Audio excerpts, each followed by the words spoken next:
Dobré ráno! Dneska vám idem ukázať celý svoj deň. Je 4:35 ráno a ja budem že po roku vidieť svoju maminku. Mám už 10 minút a mám uvidieť, hej. Kúknite sa, ak vyzerám do ryti.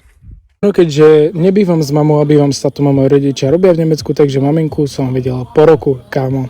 Poďte, kúknite sa na tento celý deň, bol celkom chaotický a celkom naplnený. Ja sa bojím, už ich vidím. Čau. Ty vole, aký je veľký, ne? Tyky.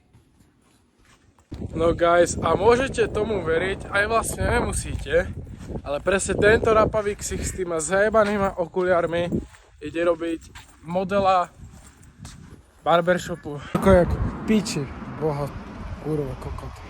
Áno, do Trnavy som išiel zase autobusom a kámo, furt tomu nedokážem uveriť, že modela ide robiť tento rapavý ksicht. Mal som tam byť 14:30, je 14:25 a ťažko nestíham do piče. Kámo, je to celkom crazy, že v 17 som išiel robiť modela pre barbershop, takže ma najprv ostrihali, potom nejaké fotečky, zábery, videá. No hneď po modelingu som bol točiť YouTube video, kde som skúšal ženský leg day s túto pani. Ináč chcela by byť strašná influencerka, ale sa do toho nevie dokopať, takže do toho prosím vás dokopte dajako.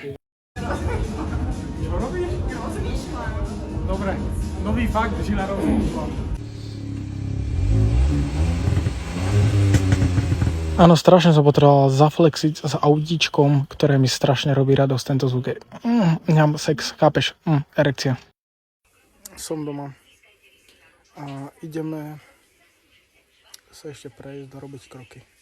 No a toto bol môj deň, takže mi daj follow, like a vidíme sa na budúce. Kam ma to vedieš, Matiáš, ak ma tu znásilníš? A čo to vadí? Nie.